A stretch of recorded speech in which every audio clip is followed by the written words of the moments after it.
Hi, everybody. I am so excited to have with us today Blake Healy.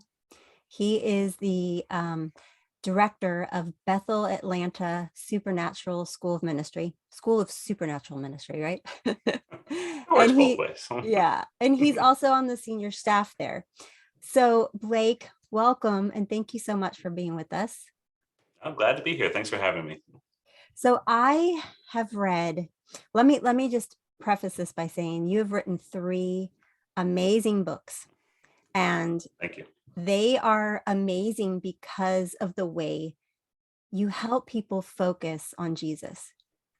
It's not Wow. just about you and this gift, it's about the one who's given you the gift. And I love that. And I love the way that you encourage people in their giftings. And so I, you know, as much as I would love to talk to you about angels and all of those things, because it's so much fun, I want to talk about one specific part of your book called Indestructible. And that part of the book you entitled The Graveyard of Jesus's Dreams. And it has been life changing, literally life changing for me.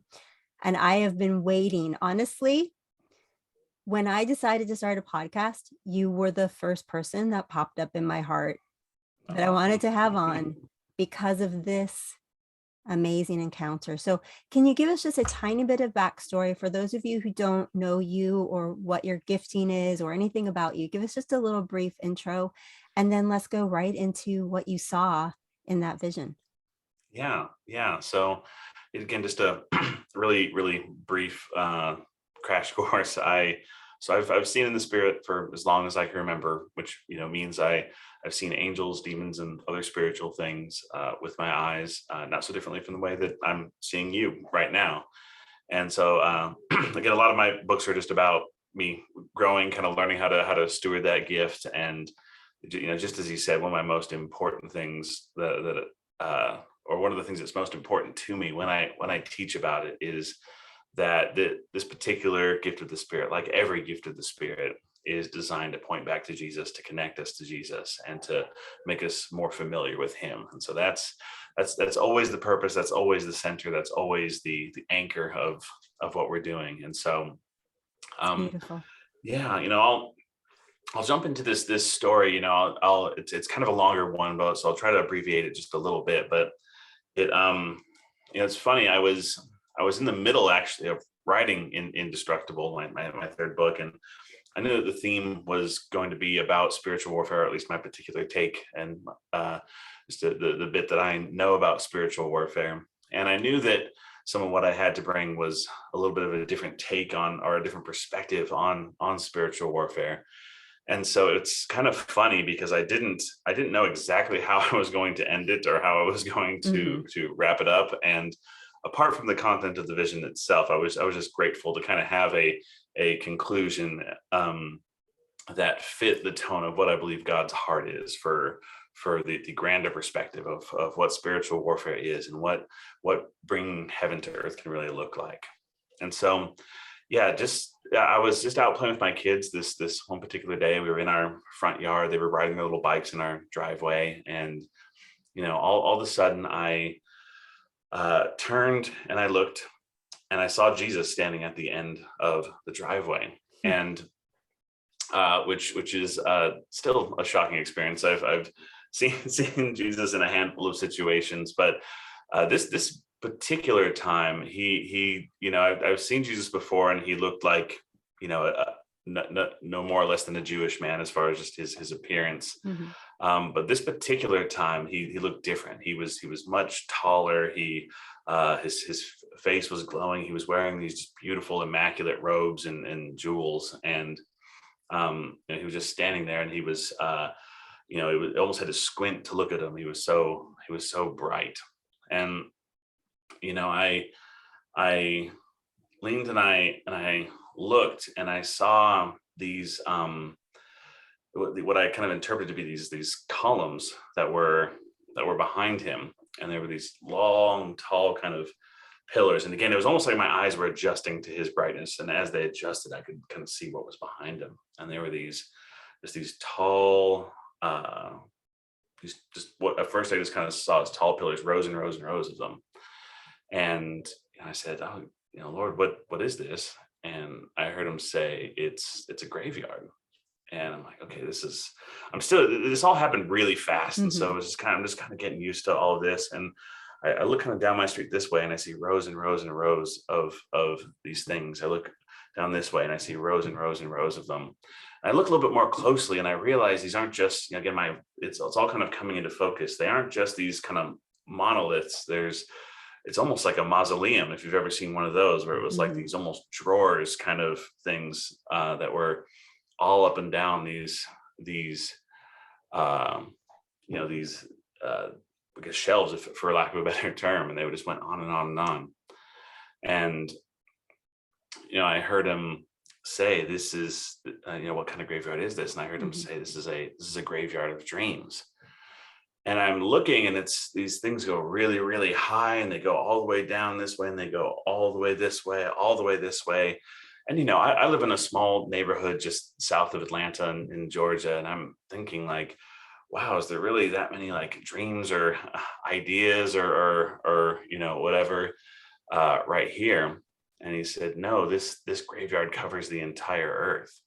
Again, I looked behind me and it went back as far as I could see behind me, and just these rows and rows and rows. It's almost like being in an old library, like just really, Mhm. really high, Mhm. high shelves.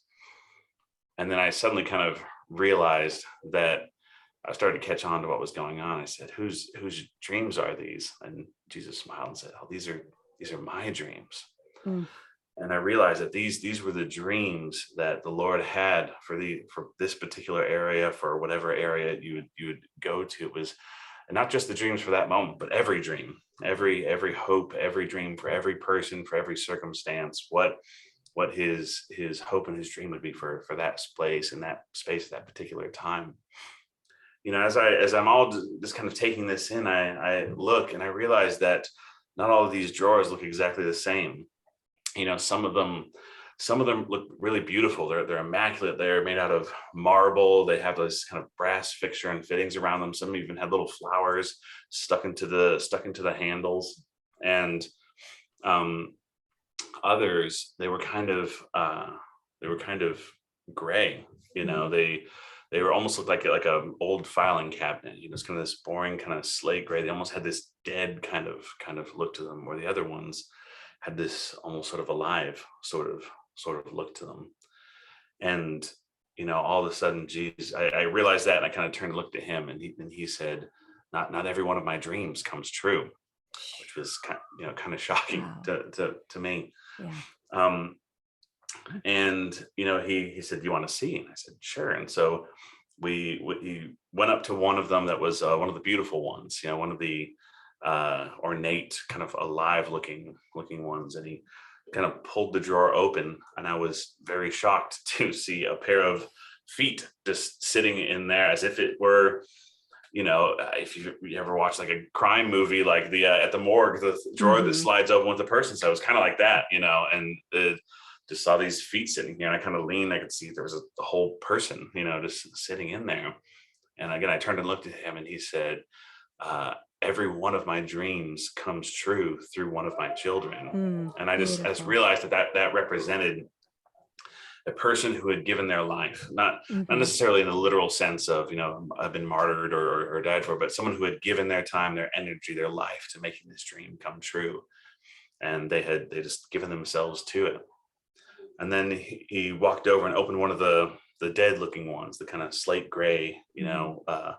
ones, and he opened up the drawer, and inside, instead of a person, it was full back to front with paper, and just Mm. these papers, almost they look like legal documents, and Mhm. they it was completely full, and he kind of thumbed through some of the pages. And as I looked over them, it's not the perfect way to explain it, but it's the best way I can. Is It was like the most perfect, most detailed business plan Mm. about how to accomplish this particular idea, this particular task, this particular vision. Every detail, financial, personnel, every aspect of the plan, every stage of the plan, it was all perfectly well laid out. The kind of thing that that it just made perfect sense. Everything had been accounted for. Everything had been thought of. Every But contingency. every single contingency, yes, Wow. yes, that every single possibility had been thought of, considered, and prepared for. But all of it was just paper. It was just an idea, and hadn't come to any kind of fruition. And I Mhm. could feel the sadness of that. You know, I even realized that there was some kind of time element. Like this was for this particular time or this particular season, whether that was 50 years ago, 100 years ago, you Mhm. know, whatever it was. It was that there its time had come and it had passed without it being accomplished. Ugh, And yeah, yeah. that's Uh, that must have and been that just that one part must have been like, whew, really like I think you even said in the book, I remember you saying, God, Jesus, why do you even bother dreaming at all? You know, if not yeah, everything comes to pass. yeah. No, I got kind of mad even at that point because I looked and I realized that there was more kind of dead looking drawers than there were Mm, live ones. ugh, And you know, I got mad at people, mad at what, you know, whatever. And I looked at him and I said, you know, why do you even dream at all? And there was a correction in his tone. It wasn't harsh, but it was there where he said, you know, I never stopped dreaming, never stopped believing in my children.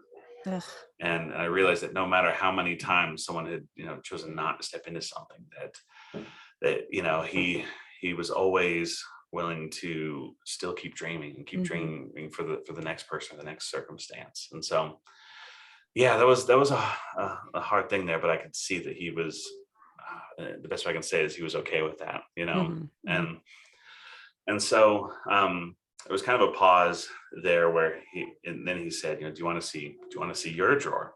I mhm. was like, oh, you don't say no to that, you know. Right. And so he just reached up and grabbed one of the handles and slid the whole thing down a ways, and then just sort of slapped his hand to stop it. And he just opened this drawer that was, you know, it was one of the more ornate ones. When he opened it, it looked like a coffin. It was padded on the sides, and Wow. you know, and he said, you know, you can basically, do you want to step in? And it was funny. I was sort of joking. I looked and it was narrow and it was, you know, kind of small in there. And I somewhat jokingly, you know, said, this looks pretty small in there. And he said, oh yeah, there's only room Mm. for my dreams in there. Ah. There's no room for your dreams in there. And I kind of paused for a moment. And then he said, don't worry, I'll hold on to your dreams for you. Ugh.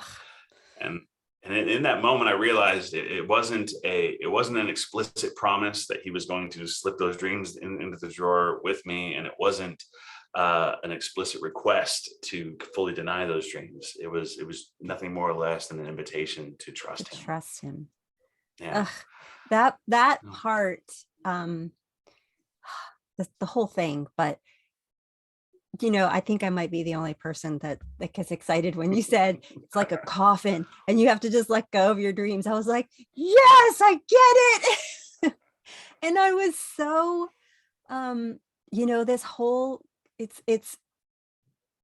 it's learning that in order to walk in power, in order to walk in the fulfillment of everything that we were created for, we have to die to self.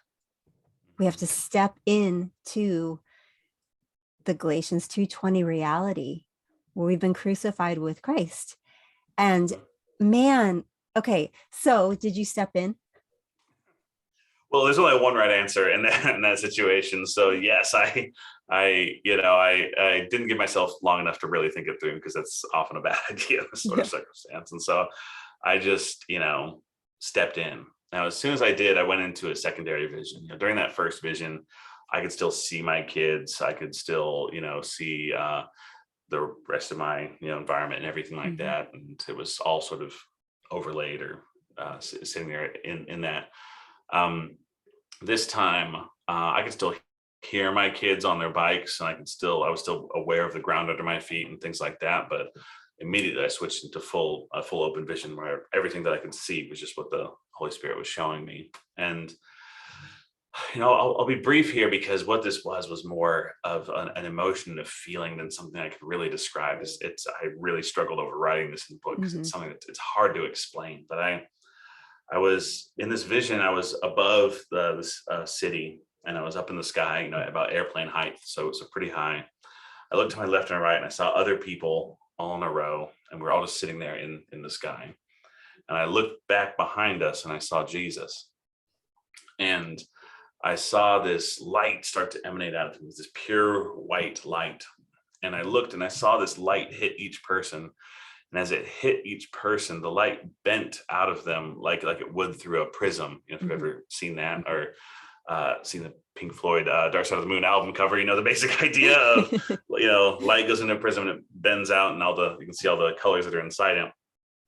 But what happened after that was it kept bending, and it kept reshaping itself until it formed these beautiful patterns and colors, and as the light passed through each person, it was a completely different representation of style and color and movement. Some of them were very organic and flowing, almost like oil on top of water. Some of them were very rigid and geometric, almost like architecture, where it Mm, sort of mhm. fanned out. And but every single one was completely unique in the colors and in the patterns that continued to bend out of this light. And I was just, admiring the beauty of it. And then I just heard a whisper in the back of my ear of Jesus saying, watch what it does. Mm. And and this part again, it's hard to describe, but I saw this light coming through people and going to different parts of the world. And the best way I can describe it was every possible place, every strata of society, every circumstance, every situation, I could see the glory of God showing up in that place, from the what we maybe think of as the mundane aspects of life, of Mhm. work and business and school and all these different things, to people in desperate situations and desperate circumstance, the middle of trauma and pain, to the areas of creativity and art and influence and everything. And every time it hit in those places, I could see what the manifested glory of God looked like in those places. And it Mm. wasn't just, for those who might be listening to this, I'd imagine you might have some background in being in a presence oriented church, or, seeing what it looks like when God's presence shows up in a worship service or in a ministry service or something like that. And what I saw was just as glorious as any of those things, but it was utterly different. It wasn't just this boardroom where everyone was slain in the spirit. It wasn't Mhm. just a auto mechanic shop where people were praying for one another. Those elements were part of it at different points, but it was bigger than that. It was richer than that. It was more whole than that. It wasn't just a disruption of it wasn't God's presence just disrupting what was going on in that place. It Right. was actually enhancing it. It was it Mm. was lifting it into its original design, Mhm. even I would say. And this just kept going on and on and on and on with what felt for a long time. Mhm. And eventually it just kind of fizzled out and faded. And I just uh, I just saw Jesus standing there in front of me. And I asked him, what was that? Is that something that could happen? Is that something that is happening? Is that Mhm. something that you hope would happen? Just what was that? And he just said, this it's already started. Mm. And again, it was just this picture of what it looked like for God's glory to invade every single area. And one thing I always like to tell people afterwards, it's so funny because in the middle of the vision, it's almost like when you have a dream, you have this experience where like it all made perfect sense, and I felt Mhm. like I could have just written down a step-by-step picture of here's what it looks like for the glory of God to be manifested in the boardroom of a Fortune 500 Right. company. Here's what his glory looks like at an auto mechanic shop. Here's what his glory looks like in a school. And it was simple, it was understandable, it was comprehensible. But the second that I was out of it, it was utterly gone. I could remember the Wow. feeling of it, but the actual practicality I couldn't. And it's funny because there were pieces of it that I could remember, Hmm. as I thought about it, I realized those were the areas that I had passion for, the areas that I in my own life care about and have passion for, Hmm. have drive and vision for. I could remember pieces of what that actually looked like, but for the areas that I'm not called to, I didn't. And that was just that realization that we're all uniquely called to different areas of Right. society, and those people would be the ones who would inherit that vision and Hmm. see what And it I looks think like to bring too God's that glory there.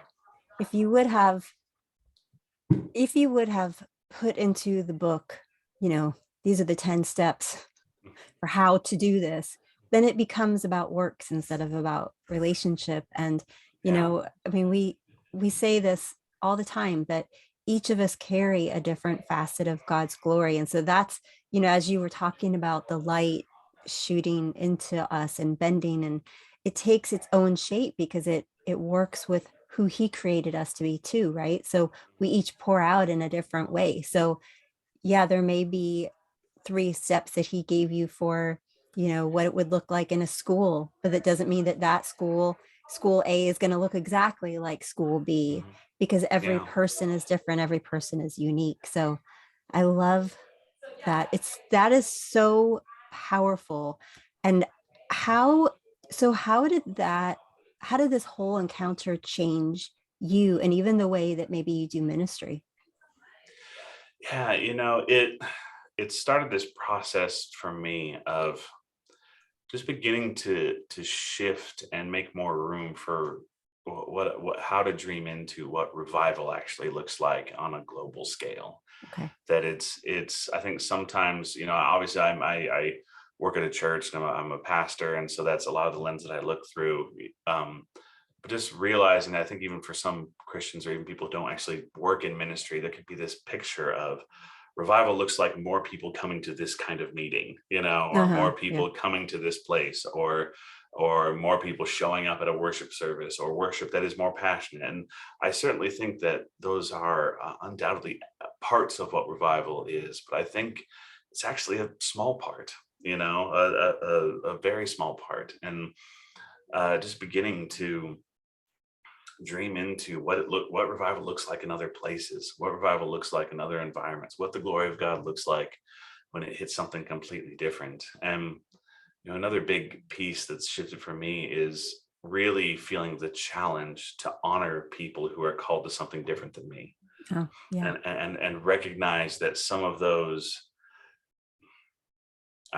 realizing that, um, that I really want to honor that there are people who are pioneering, stirring up God's presence in unique ways in unique places, Hmm. and really look for ways to believe in them, to support them, and to recognize that it might need to look very differently from the way that I would do it over here or Right. in my own space. Right. This is, you know, this story, I think I've read it probably 4 times now. I encourage everybody to get all 3 of your books, The Veil, Profound Good, and Indestructible, because you can really, here's the thing is that God gives us, he lets us see, he lets us hear, he lets us have encounters and visions and revelations from his word. And so many times we get so excited about, oh, I saw an angel, oh, I had this Mhm, encounter. But how is it going to change you? What are you going to do mhm, to honor that revelation? How are you going mhm, to carry it in your heart from this point forward? Otherwise, it was just an experience mhm. without changing anything for eternity. And Yeah. so when I read that story, I think I read it in October last year for the first time. And Mhm, I couldn't that I mean, there were other stories in that book too, like the maze story. I won't get into that, but that was a really good one too. Um, mhm, but when I read that story, it just kept sitting with me. mhm, And so I kept praying into it. Okay, Lord, I want to be in that drawer. I want to let go. I want to die. I want to die to everything that is not of you, and mhm, that's the invitation, is mhm, to carry your heart. And so I started praying into it. And There were a couple visions that he gave me, but the one that I want to talk about today, just super quick, is I was on my knees before the Lord, and I just said, Lord, I've stepped into that coffin so that I can Mm, carry your dreams. But I I give you my heart, all of mm, it. And so I had this image of me just holding my heart in my hands and offering it to him. And I said, Lord, you can have all of my dreams. You can have all of my heart. You can have all of it. And then all of a sudden, I saw that he gave me his heart and he placed it mm, right here. It was just like this burning, fiery, beautiful mm, heart. And then all of a sudden I went into a vision and I'm walking and I have these big angel bodyguards walking besides me, escorting mm. me up this like a red carpet event. And it was, I thought, Wow. what, but I'm like, I'm holding his heart with my hand, Mm, very like holding it, honoring it, carrying it. And there's these angels are escorting me into this almost looked like a gala event, this beautiful building. It was just beautiful. And there's people in dresses and all this stuff. And I thought, all I care about is just guarding this heart. And I know it's very important because of these angels. And we walk mm, into this building. And as I step into the building, it's everyday life. mm, It's everyday life. And I had mhm, different images of, me sitting on the couch next to someone who's crying and taking mm, his heart and pouring it into them, pouring mhm. healing, Yeah.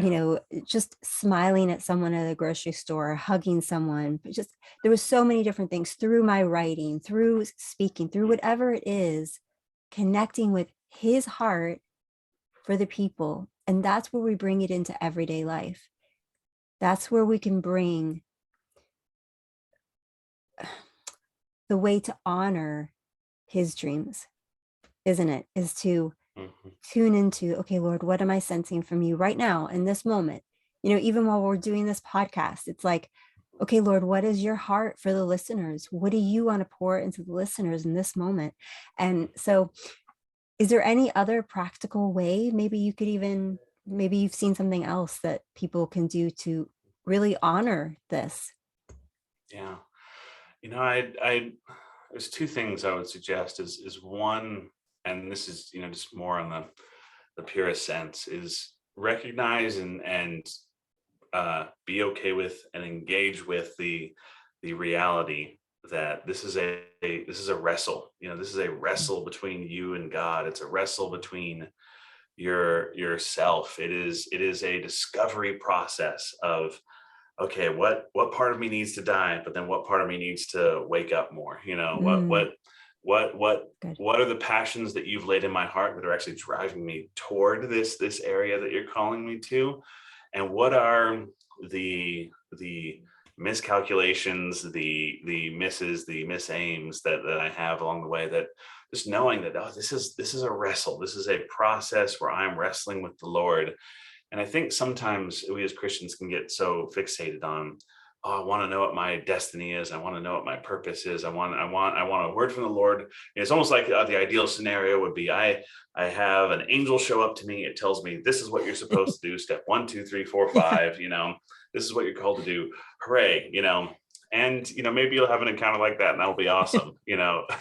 But I tend to think that the Lord loves the relational wrestle of you showing up with your passions, you paying attention to what makes you weep, what makes you cry, what makes you rise up in righteous anger. What parts of life are you driven towards? Yeah, And I that is think so in good. in wrestling with it there, just beginning to submit that area to him. What are you calling me to do with this? And that's and knowing, I would say, just to add one more piece to that, is absolutely every single one of us is called to make a significant contribution to this divine purpose, to releasing his kingdom. And the idea that any person or any area of society or any type of job or any space is too small and insignificant a place for him, Mm, or too big and unobtainable a place for him, is is a complete misunderstanding, I would say, of the power of his glory manifest in the earth. So Wow. some of us are called to very small niche places, and that is the most significant, powerful, beautiful place that we can be. Right. And then some of us are called to places that would be impossible to reach without his grace. And one isn't greater than the other. Mm. What's greater is the glory that we release when we're there. Ah, that is beautiful. That is honestly, that's so powerful. So many people think, well, my part is so insignificant. It's not insignificant when you're Mhm. releasing his heart. That's absolutely, yeah, that's something I hope that everybody can grasp and take to heart. Mhm. Yeah. That is beautiful. I honestly could probably talk to you for another hour, but I want to respect your time. And would you just close us in prayer? I would really Yeah. appreciate that. Oh, I'd be happy to. Yeah.